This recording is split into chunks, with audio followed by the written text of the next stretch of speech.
চলে গেল গন্ধমাদন পর্বতে। তা মায়েদের একটা কথা বলি, যদি কোনো বাড়িতে ছেলে মেয়ে কাজ পায়নি তাহলে আকন্দ পাতা দেখেছেন? আকন্দ পাতা জানেন তো? ওই আকন্দ পাতাতে মধু দিয়ে নম হু হনুমাতে নম, নম বাগেশ্বরায় নম, নম শ্রীরামচন্দ্রায় নম লিখে 21টা পাতা দিয়ে মালা করে হনুমানজির গলায় পরিয়ে দেবেন। 3 মাসের মধ্যেই কাজ।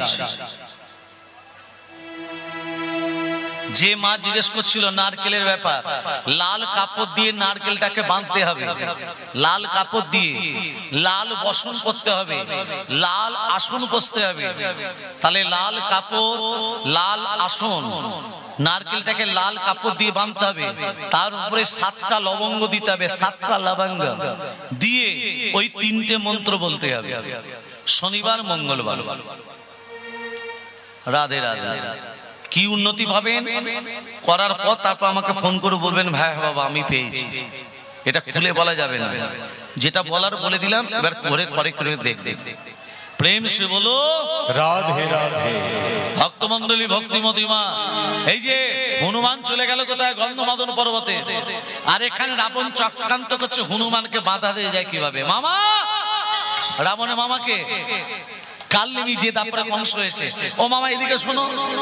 বলে মামা তোমাকে যেতে হবে গন্ধমাদন পর্বতে, হনুমান ঔষধ আনতে গেছে, তুমি গন্ধমাদন পর্বতে সাধুর বেশ ধরে থাকবে। কি বেশ ধরবে? বসে বসে রাম রাম রাম জপ করবে, আর তোমার মুখে রাম নাম শুনে হনুমান ঠিক তোমার কাছে যাবে। আর হনুমান যখন তোমার কাছে যাবে বলবে হনুমান এখানে কি করতে এসছো? হনুমান কোনোদিনই মিথ্যা কথা বলে না। হনুমান বলবে লক্ষণকে বাঁচাবার জন্য ঔষধ এসেছি। বলবে হনুমান ঔষধ নিতে গেলে দেহটাকে পবিত্র করতে হবে, আর দেহ পবিত্র করতে গেলে ওই জলে স্নান করে আসতে হবে। মামা যে জলে হনুমান স্নান করতে যাবে ওই জলে একটা কুমিরিনী বসবাস করে। কি বাস করে? কুমিরিনী। হনুমান যেই জলে স্নান করতে নামবে কুমিরিনীর পেটে চলে যাবে, হনুমানও মরবে আর লক্ষণ ঔষধ না পেয়ে। রাবণের মামা কালনেমি কি বেশ ধরে আছে মা? সাধুর বেশ। হ্যাঁ পনিপাত। এই যে মা পনিপাত মানে কি জোরে বলুন? পনিপাত মানে প্রণাম। প্রণাম কেমন করে করতে হয়? ডানার ডান পা বাঁ হাত বাঁ পা, হাত ঘুরিয়ে প্রণাম, তবে হাতটা উল্টে দিতে হবে। আমাদের এই দিকটা শুদ্ধ নয়, আমাদের এই দিকটা শুদ্ধ, হাতটা উল্টে দিতে হবে। বোঝা গেল?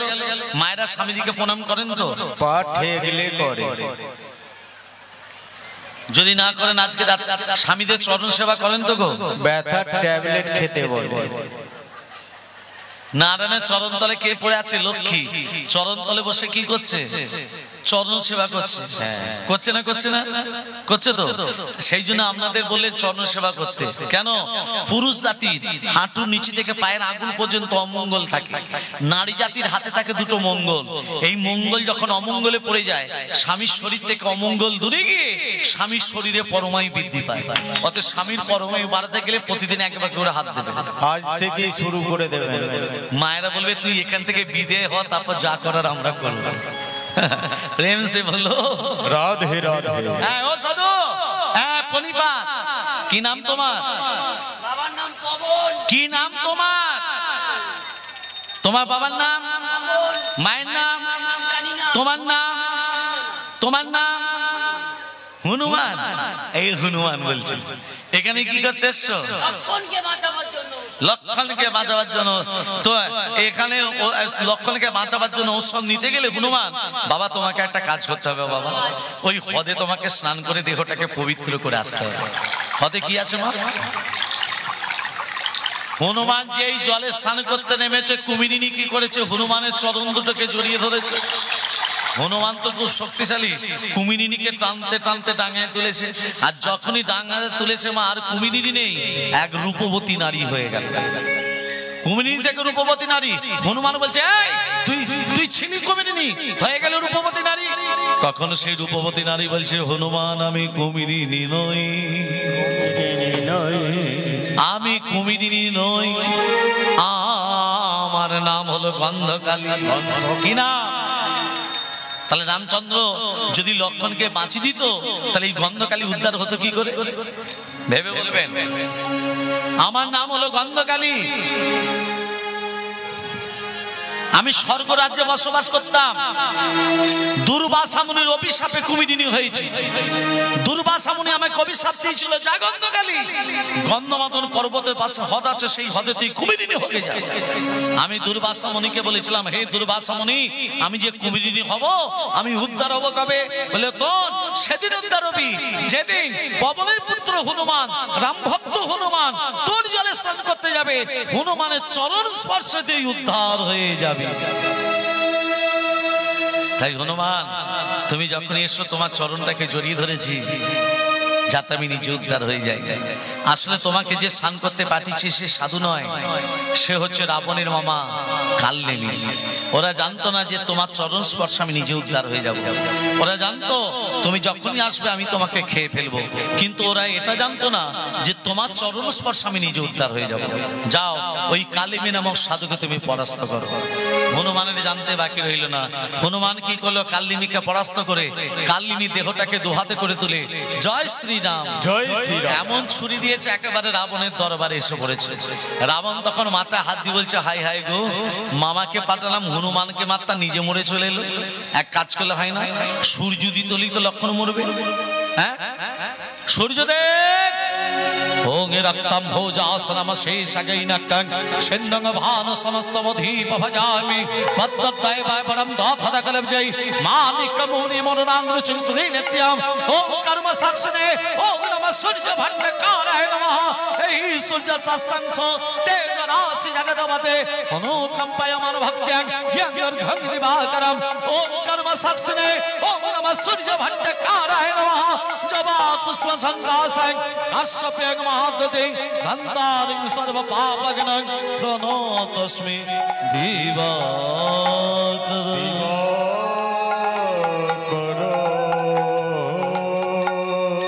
সূর্যদেব, আমার আদেশ উদিত হতে যাও। তুমি উদিত হলে লক্ষণ মরবে। রাবণের আদেশে সূর্যদেব কোথায় যাচ্ছে মা? উদিত হতে। আর এখানে হনুমান 4টে ঔষধের কথা ভুলে গেছে মা। 4টে ঔষধে কি কি নাম বলেছিলাম? 5000 টাকা। বিশল্যকরণী, অস্থি সঞ্চারিণী, মেষ সঞ্জীবনী, রক্ত সঞ্চারিণী। হনুমান ভুলে গেছে।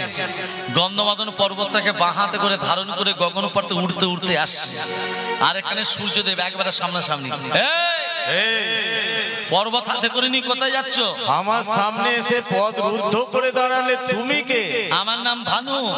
ভানু মানে? ভানু মানে সূর্যদেবের অপর নাম ভানু, জানো না? তা কোথায় যাচ্ছ? আর বলো না, আমি উদিত হলে কে কোথাকার লক্ষণ আছে মরে যাবে। হনুমান বলছে, ওরে বাবরে, এত কষ্ট করে পর্বত নিয়ে যাচ্ছে আর উনি উদিত হবেন? এ কি নাম বললে তোমার? ভানু গো। আরেকবার বলো। ভানু গো। আরেকবার বলো। আমার নাম তো বারবার জিজ্ঞাসা করছো, তোমার নামটা কি বলো তো? তোমার নাম ভানু, আমার নাম হচ্ছে হুনু। হ্যাঁ হ্যাঁ গো, তোমার নাম ভানু, আমার নাম হুনু। হুনু ভানু, ভানু হুনু, হুনু ভানু। এত নামের মিল যখন এসো না, একটু বন্ধুত্ব পাঠিয়ে নি। বাবা, বন্ধুত্ব পাঠাতে গেলে আলিঙ্গন দিতে হবে। যেই ভানু হুনুকে আলিঙ্গন দিতে গেছে, ব্যাটাকে চেপে ধরেছে। ব্যাটার ছেলে তুই উদিত হলে লক্ষণ উমড়বে, তোকে তো ছাড়বো না। হ্যাঁ, হনুমান চেপে ধরে চলেছে রামচন্দ্রের কাছে। বাবু, অনেক কষ্ট করে পর্বত নিয়ে এসছি, এবার লক্ষণকে খাই দিন 4টে মহাবৃক্ষ ঔষধ। আমি ভুলে গেছি। হনুমান, সুসেন বৈদ্য বলছে, হনুমান ঔষধ তো পেলাম, অনুপান পাবো কোথায়? অনুপান বলতে এক স্তন রমণীর দুগ্ধ চাই। এই জগতে কার একটি মাত্র স্তন, তার দুগ্ধ নিয়ে আসতে হবে। কেন? রাবণের স্ত্রী মঞ্জুদরী এবং বালির স্ত্রী তারা, এরা দুজনেই কিন্তু এক স্তন রমণী। এরা দুজনে এক স্তন রমণী হলো কি করে? আবার তত্ত্বটা দেখুন। ঋষিটার নাম হলো ময় দানব ঋষিমা। কি ঋষিটার নাম বললাম? ময় দানব ঋষি। প্রতিদিন ভিক্ষা করতে যেতেন। ভিখারি অনেক রকম আছে, নেই? ময় দানব ঋষি কেমন ভিখারি ছিলেন মা? প্রত্যেকের বাড়িতে চাল ডাল টাকা পয়সা ভিক্ষা করতো না। কি ভিক্ষা করতো? প্রত্যেকের বাড়িতে গিয়ে বলতো, তোমার একটু গাভীর দুগ্ধ দেবে, আমি আমার ভগবানকে সেবা দেব। ও মা, প্রত্যেকের বাড়ি থেকে দুগ্ধ সঞ্চয় করে সে দুধটাকে ফুটিয়ে যে ক্ষীর হয়, সে ক্ষীরটা ভগবানকে সেবা দেয়। সেবা দিলে ময়দান ঋষি সেবা পায়। আহার বলতে মহাপ্রসাদ। একদিন ময়দান ঋষি অনেক দুগ্ধ সঞ্চয় করেছে, অনেক দুগ্ধ টকবক টকবক করে ফুটছে। আর সেই সময় একটি সর্প একটি ভেগকে তাড়া করেছে খাবে বলে। মানে ময়দান ঋষি দুগ্ধকে ফুটতে দিয়ে ক্ষীর হবে তো স্নান করতে চলে গেছে, আর সেই সময় একটি সর্প একটি ভেগকে তাড়া করেছে খাবে বলে। সর্প মানে সাপ, ভেগ মানে ব্যাঙ। ব্যাঙ লাফাতে লাফাতে যাচ্ছে, সর্প তার পিছনে ব্যাঙকে ধরবে বলে। সর্প ব্যাঙ মনে মনে ভাবছে, এই সাপের হাত থেকে মুক্ত হব কি করে? ওই তো জল, এই জলটাতে ডুব দিলি সাপ আমাকে আর ধরতে পারবে না। ব্যাঙ বেটা দুধকে জল মনে করে যেই ডুবেছে, সঙ্গে সঙ্গে হরিবোল টকবক করে ফুটছে তো গরম দুগ্ধ। সাপ কি করেছে? সাপ মনে মনে ভাবছে, ওরে ব্যাঙ, তুই জলটায় ডুব দিতে পারিস, আমি তোকে ডুব দিয়ে ধরতে পারি না। সাপও জল মনে করে সেও যখন ডুবেছে, সেও হরিবোল। সাপ আর ব্যাঙ মরে ক্ষীর হয়ে বসে আছে। আর এখানে ময়দান ঋষি ভগবানের নাম করতে করতে আসছে। হে, তো দেখছি সাপ ব্যাঙ মেশো না কি? ময়দান ঋষি মনে মনে ভাবছে, প্রভু করিয়েছো তাই হয়েছে। এই সাপ ব্যাঙ মেশো না ক্ষীরটা আমি তোমাকে আজকে দেবো। ওমা, উৎসর্গ করতে গেলে কি চাই? তুলসী পাতা, গঙ্গা জল। হরে কৃষ্ণ। তুলসী পাতা গঙ্গা জল নিয়ে যে প্রবেশ করতে যাবে, দেখছে পাত্রের উপর সাপ ব্যাঙ মেশানো ক্ষীর নেই, একটা কন্যা শিশু খেলা করছে। দৈববাণী হচ্ছে, ময়দান, এই কন্যাকে তুমি প্রতিপালিত করো, আমার আদেশ। ভগবানের আদেশ মানতে বাধ্য ময়দান ঋষি সেই কন্যাকে বড় করছে। ওমা, কন্যা যেই বড় হলো, বালি কি করলো? বাগদত্ত কন্যাকে বিবাহ করব বলে বালি, তত্ত্বটা দেখুন এক স্তনরমণি হচ্ছে কি করে। সেই কন্যা যখন বড় হলো, বালি কি করলো? বাগদত্তা করলো। এদিকে রাবণ পিপাসায় কাতর হয়ে ওই ময়দান ঋষির আশ্রমে গিয়ে বলেছিল, আমি বড় তৃষ্ণার্ত, আমাকে একটু জল দাও। যে বালির বাগদত্তা ময়দান ঋষির কন্যা এক ভাণ্ড জল নিয়ে রাবণের সামনে যেই ধরেছে, রাবণ বলছে, আমি তোমার রূপে মুগ্ধ, আমি তোমাকে বিয়ে করব। রাবণ একটা হাত ধরেছে, বালি একটা হাত ধরেছে। রাবণ বলছে, আমি বিয়ে করব, বালি বলছে বাগদত্তা করেছে। দুজনের শক্তিশালী, টানাটানি চলছে, টানাটানি চলছে, টানাটানি চলছে, টানাটানি চলছে, টানাটানি চলছে। টানাটানি করতে করতে বক্ষ থেকে দুজনই শক্তিশালী। তো তত্ত্বটা কি বলেছিলাম? এক স্তন রমণী হচ্ছে কি করে। এবার ভেবে দেখুন, ঋষির কন্যার দেহটার ভেতর কটা আত্মা ছিল মা? ঋষির কন্যার দেহটার ভেতর কটা আত্মা ছিল? দুটো। কি কি? একটা সাপের আত্মা, একটা ব্যাঙের আত্মা। সর্পটাকে করে দিল মঞ্জুদরি, ব্যাঙটাকে করে দিল তারা। তাহলে এক স্তন রমণী হচ্ছে কি করে? দেহ একটা ছিল, আত্মা ছিল দুটো। ভালো করে তত্ত্বতে মন দিন। আত্মা দুটো ছিল বলে দুটো দেহ ধারণ করে দিলেন ময়দান ঋষি, কিন্তু দেহ একটা ছিল বলে, বক্ষ থেকে অর্ধাংশ হয়েছিল বলে দুজনেরই একটি করে স্তন হয়ে গেল। হনুমান পুত্ররূপে মন্দিরের কাছ থেকে দুগ্ধ নিয়ে এসে লক্ষণকে খালো, লক্ষণ বেঁচে গেল। আমি তত্ত্বটা কি বলে শুরু করেছিলাম? ভগবান শ্রীকৃষ্ণ এত জায়গা থাকতে কারাগারে কেন এলেন?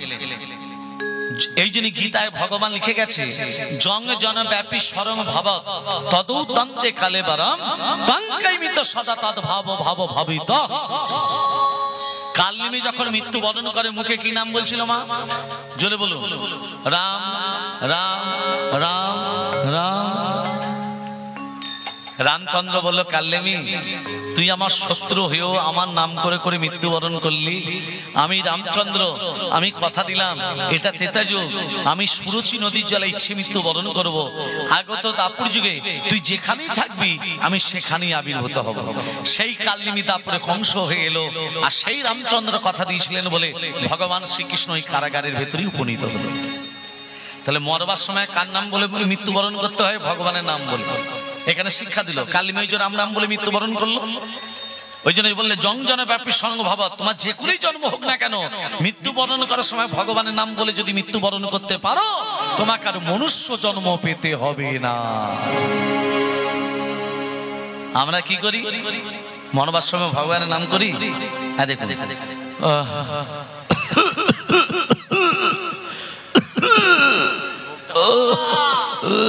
বাবা একবার হরে কৃষ্ণ বলো বাবা। বড় কোথায়? বড় বড় কোথায়? বাবা একবার হরে কৃষ্ণ বলো। মেজু কোথায়? মেজু মেজু মেজু বাবা গো মেজু একবার হরে কৃষ্ণ বলো বাবা। সেজু কোথায়?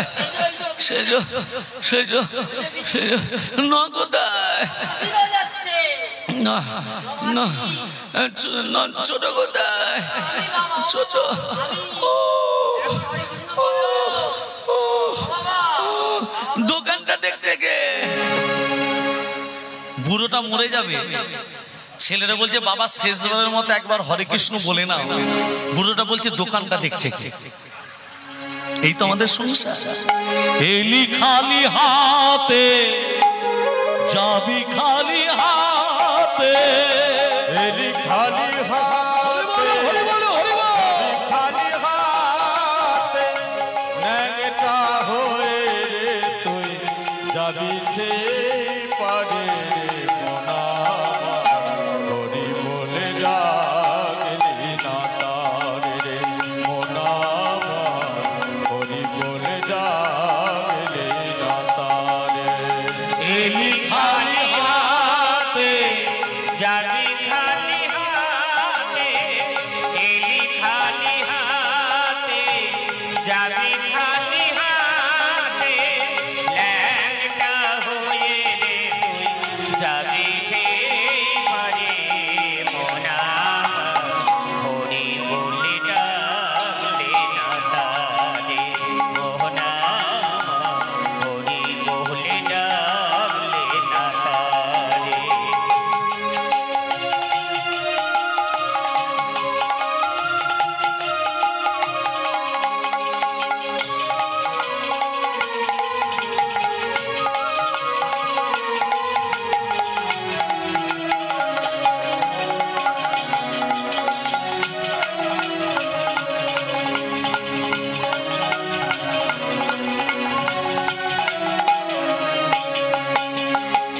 কোথায় পেলি টাকার পাহাড়, দালান কোঠা বাড়ি, এ সংসার সবই যে তার, তোর গায়ে আছে কি?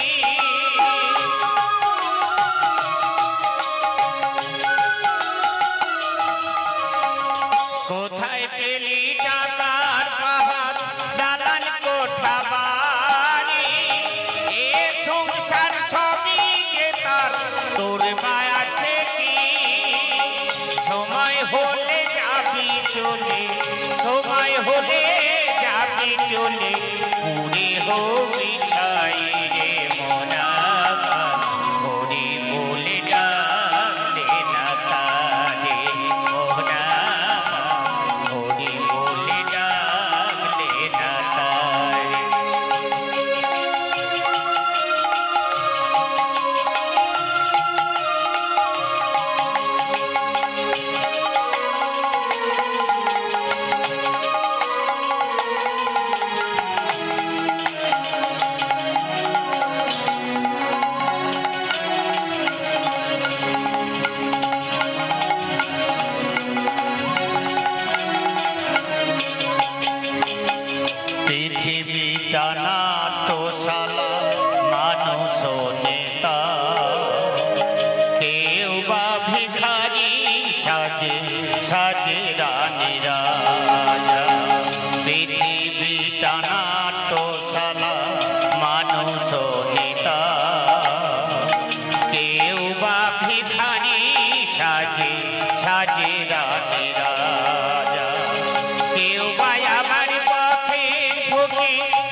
মোহনা